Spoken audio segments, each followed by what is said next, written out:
This is a training video for how we train the gospel tool, the three circles. And so this typically is on week 4 of the pre-rollout. So what I'm going to do is show you exactly how I train in the three circles um, gospel tool that we use. So this is week 4. So I'm going to switch my camera over to my document camera, and that's what we're going to use from this point forward.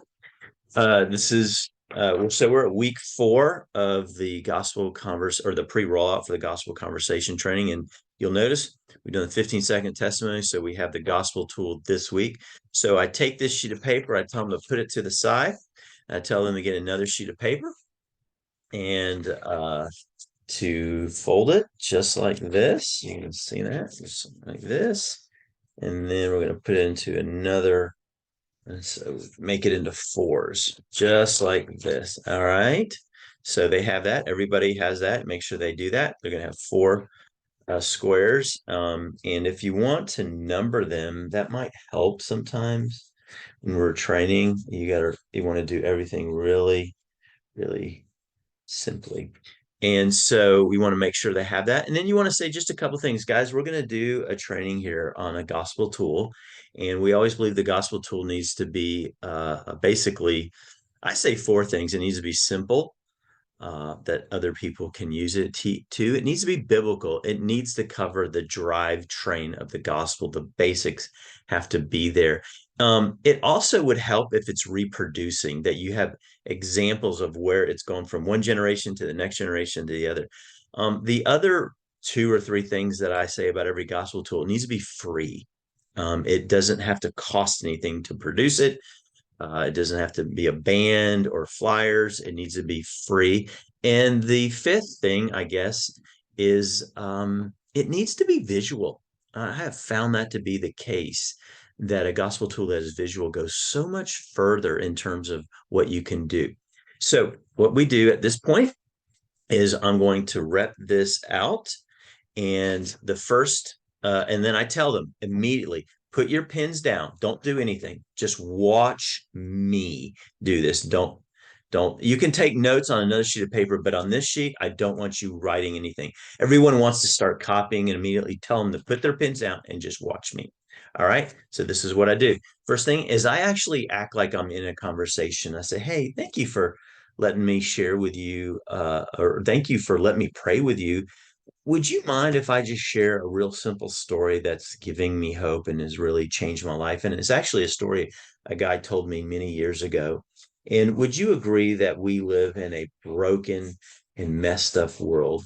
Right there, I immediately pull them in, and yeah, it's really a messed up, jacked up world. Well, originally, God did not create the world this way. He created a world that was good. In fact, he called it good 7 times. It's where we experienced his love.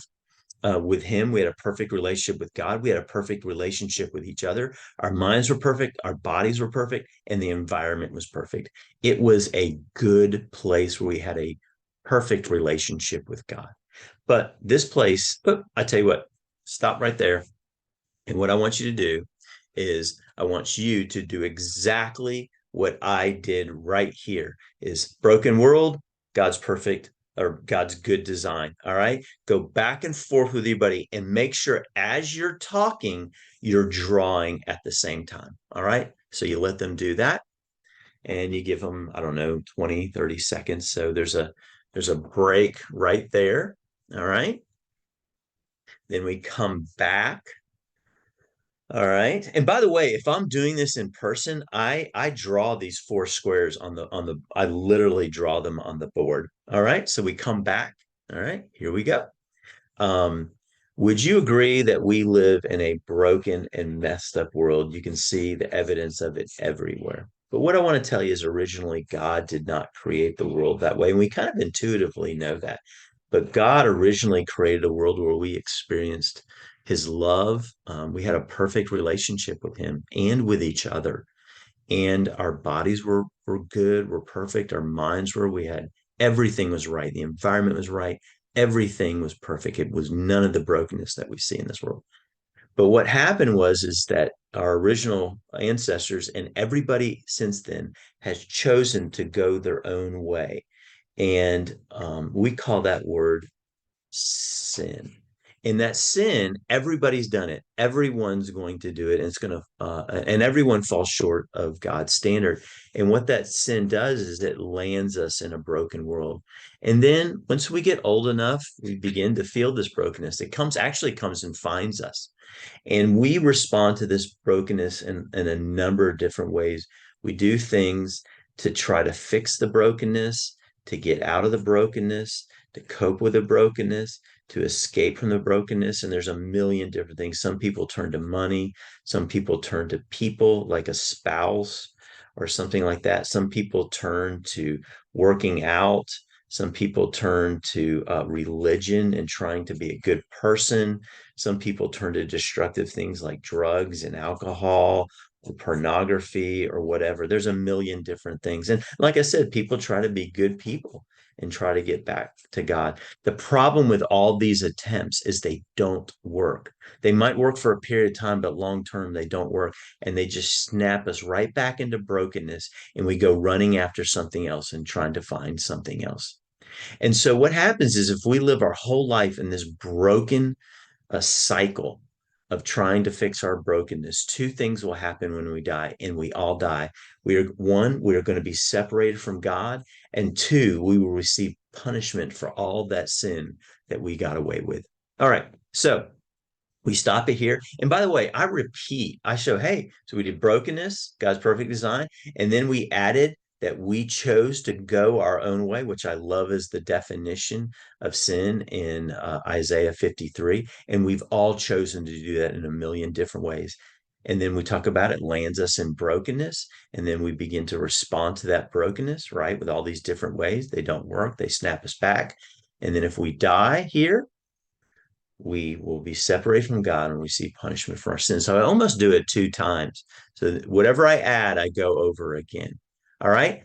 Break them up, go back and forth and do exactly what I did with your buddy. All right. And we come back and we go to box 3. All right. Making sense? All right. Again, at this point, you acknowledge that you are insulting their intelligence because you constantly are going back and forth, but repetition brings competency. All right. Here we go again. Would you all agree that we live in a broken and messed up world? Yeah, we see the evidence of it everywhere. But originally, God did not create the world like this in a broken way. He created a world where it was good. In fact, he called it good 7 times. And we had a perfect relationship with God and with each other. There was no brokenness in this world, no COVID, no racism. But this world didn't last that long because everybody has chosen to depart from God's plan for life. And we call that word sin. It comes in a million different ways. It's when we choose to go our own way. And that sin is what's landed us in this broken world. In fact, as you begin to grow up, you begin to feel this brokenness. It will come and find you in a million different ways. In fact, the prayer requests you gave me showed this brokenness. And what we do as we get older is we start to respond to this brokenness in not necessarily bad ways, but making money, education. I had a guy tell me the other day that Netflix was binging on Netflix. I had someone that told me that food helps them to cope. And then we turn to maybe some more destructive things like alcohol, or we turn to pornography or an affair or something, or we just keep trying to be a good person. That's going to fix us, right? And we grit down. The problem with all these attempts is not that they're bad, they just don't work. And they snap us right back into a broken world. And we go running after another thing, trying to find something that will fix us. The problem with this cycle is if we die in this vicious cycle of trying to fix brokenness, which most people will, two things are going to happen to them when they die. One, they're going to be separated from a loving God. And two, all that sin they've committed, and we've acknowledged that we do. Not one of them can be swept under the rug, and God will judge your sin, and you will receive the punishment for that. But God loved us so much that he did not want this to happen to us.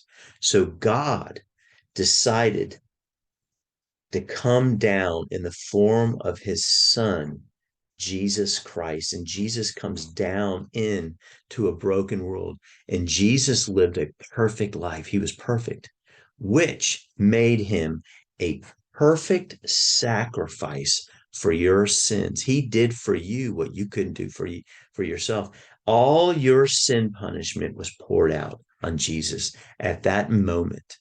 And Jesus died on the cross for your sins. He took the punishment. So God's love and grace converges all at one point in his justice. And he dies, and 3 days later, he rises from the dead. And when Jesus did that, it proved he was exactly who he said he was. And two, that death could not hold him in. All right. So what we have here is we've done everything. We go back and forth, but this time we add the transitionary statement that God loved us so much, he didn't want to leave us in this condition. So God came down in the form of his son, Jesus Christ. He comes down, perfect life, goes to the cross, takes the brunt of your sin, and rises 3 days later. All right. I want you to do that with your buddy. All right. Go back and forth. All right. Perfect. One little thing, it just occurred. I'm writing on this is going to come through here. So I'm going to get another sheet of paper real quickly and do,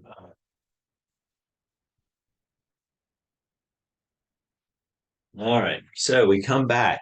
By the way, what's going to happen at this point is you're going to have to give them more and more time. I look around the room, I kind of get a judge for the room.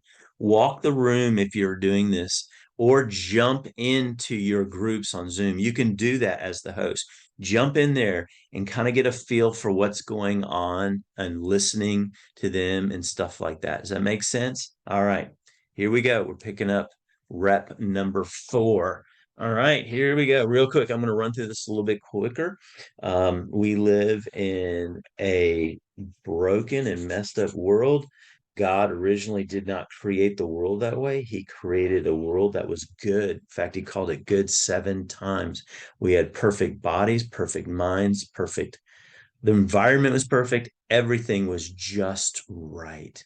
But this world no longer exists. And we got from this world over to this world because every person has chosen to go their own way. And that word comes a million different ways, but we're going to call that word sin. We've all chosen, and we all fall short of God's standard. That sin lands us in a broken world. In fact, that brokenness will eventually come and find us. And so when that brokenness comes and finds us, we've been taught to do our own ways of trying to cope with that brokenness, fix that brokenness, to escape that brokenness, or just to get our mind off that brokenness. And these things aren't all bad. Um, they're money, education, a spouse, working out. Uh, I had one guy tell me the Cowboys. That's pretty sad. And then there's destructive things like alcohol or whatever. And not all these things are bad. Or, like I said, being a good person, not all these are bad. They just don't work. And what they do is they just snap you back into brokenness like a rubber band, and you go running after something else. And sometimes they'll work for a period of time, but you're just on this vicious cycle. And if you live your whole life in this vicious cycle of brokenness and trying to run after this, two things are going to happen to you when you die. One, you're going to be separated from God for eternity in his love. And two, all that sin that you've acknowledged is going to have to be dealt with and you will be punished. Now, this is bad news. There's no good news in this. But God loved us so much that he did not want to leave us in this state. So, what he did is God came down in the form of his son, Jesus Christ. And Jesus was perfect, unlike you and me. And then Jesus did something for us that we couldn't do for ourselves. He went to the cross and he was a sacrifice for our sins. He took the brunt of all our sin. All my sin judgment was poured out on him. That's a phenomenal deal. So at the cross, God's love and justice converge at the same time. He physically dies. It's crazy. and he rises from the dead. I've never known anyone to rise from the dead and stay risen from the dead. And when Jesus did that, it authenticated he was exactly who he said he was, and that death could not hold him. He also, at that time, he took your sin debt, which is a debt, and he pays it and he cancels that debt. He also gives you a doorway out of that vicious, broken cycle. Not to say that you're not going to do those things, you're just going to do them for different reasons. And he gives you a way back to having a restored relationship with God. Now, this is a gift. A gift has to be received, and you have a responsibility to respond to this gift. It's not universal. The two ways you can, or the appropriate way to receive this gift is to believe it, and to believe it with your heart, not just with your mind, to truly believe it. And once you believe that Jesus truly did this, God provided a way for you to have a relationship with him, then out of a sense of gratitude, you surrender your life to Jesus Christ and you begin to follow him. And we say, we just put a crown right there. He becomes the Lord and the King of your life. And when you do that, God tells us from his perspective, you become a new creation. He sees you as totally new. Now, you're not necessarily perfect, but you're progressing and you begin to grow in your relationship with God. But he doesn't leave you over here to soak and grow. He actually has a mission for you. He sends you back out into this broken world, all right, to tell people about what God has done for you. All right. So I just threw a lot on there on you. Okay. So what did we add? We added the cancellation of sin, that sin debt, that doorway out of brokenness and into a restored relationship with God. And your response to this, you have to respond to this eventually. The proper response is to believe this with your heart and then to surrender out of a sense of gratitude, not earning, about what God has done for you. And then you begin to grow in your relationship because now you're a new creation. And then he sends you back out into a broken world to tell people about what Jesus Christ has done for you. All right. What I want you to do at this point, I want you to go back and forth, and I want you to do exactly that. All right. So very simple. All right. That's the fourth rep. Walk around the room, drop into it. Again, this is going to take about 10 minutes at this point. If you're walking around the room, I ask people when they're done just to give me a thumbs up. If I'm on Zoom, I'm dropping into the groups. All right, that's the fourth rep. All right, so the last rep is I actually did this right this time. Is we're going to do the last rep on the 411 sheet of paper. All right, so everyone who comes back, you get them back in. You're like, all right, take this sheet right here, put it to the side, bring your 411 sheet back out, and that's where we are going to finish. We're going to do our last rep there. So, all right, I'm going to walk through it quickly here. All right, we live in a broken and messed up world. By the way, I'm going to roll a place. Hey, thanks for letting me pray for you. I really do appreciate that. I know that was really awkward.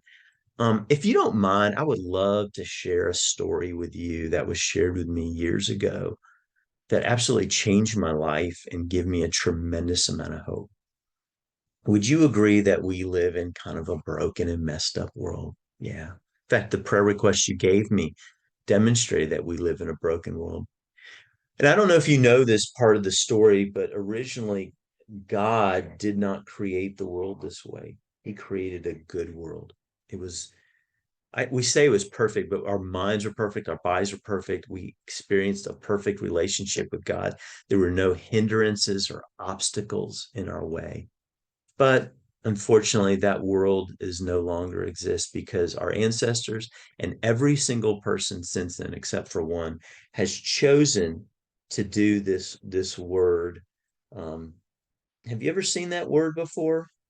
Yeah, that word sin. Yeah, what would you say it is? Yeah, and then they give their definition. It comes a million different ways, but ultimately, So whenever we go our own way, whether that's an action or things we should have done, we didn't do, or even things we think, and that sin lands us in a broken and messed up world.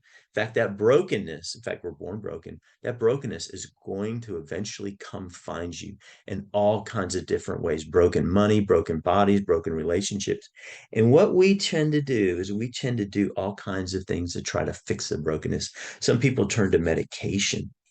Some people turn to making a lot of money that's going to fix them, and that works for a while, right? It gets you out of a lot of stuff, but it'll eventually come and find you. Or we think that just the right person, right?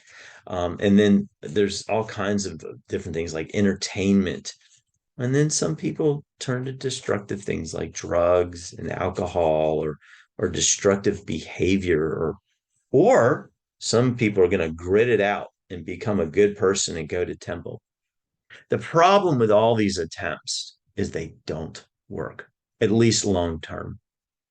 And they just snap you into brokenness, and you feel brokenness somewhere else, and you go running after something, and you live this vicious cycle of brokenness.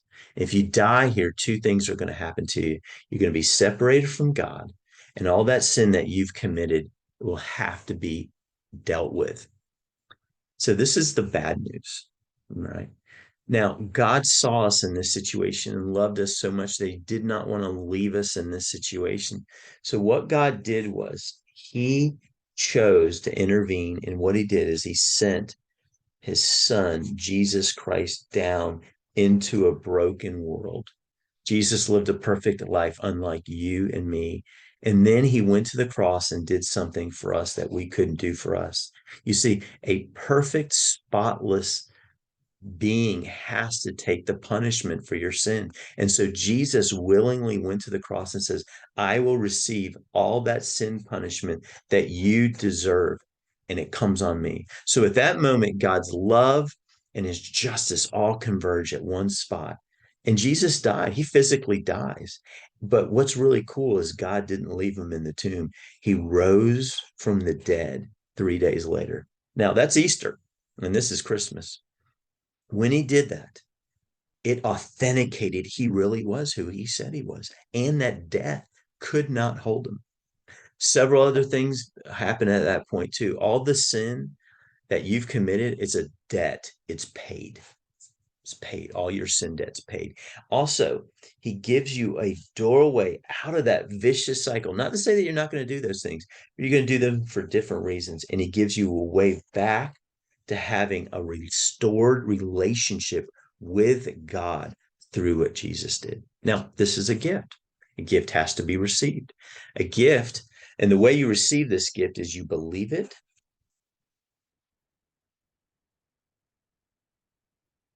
and you actually believe it with your heart.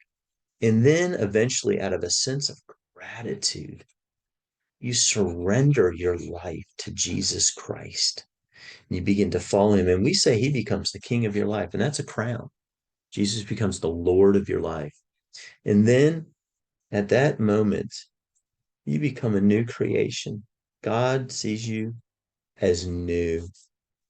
You might not see that, but you begin to become you're a new creation, and the old is passing away. And then you slowly begin to grow in your relationship with God, with other believers. But he just doesn't sit you here to grow. He actually leaves you on this planet for a very significant reason. He sends you back out to your friends and family as an ambassador of this message to tell them about what Christ has done for you. So there's only two kinds of people in the world. There's those over here who are in a restored relationship with God because they've believed and they've surrendered and they're following Jesus. And then there's people over here. Sometimes I put them over here actually, who are caught in this vicious cycle of brokenness, who've maybe even heard of this message, but have never truly believed in their heart and surrendered to Jesus Christ. Where do you see yourself in this picture?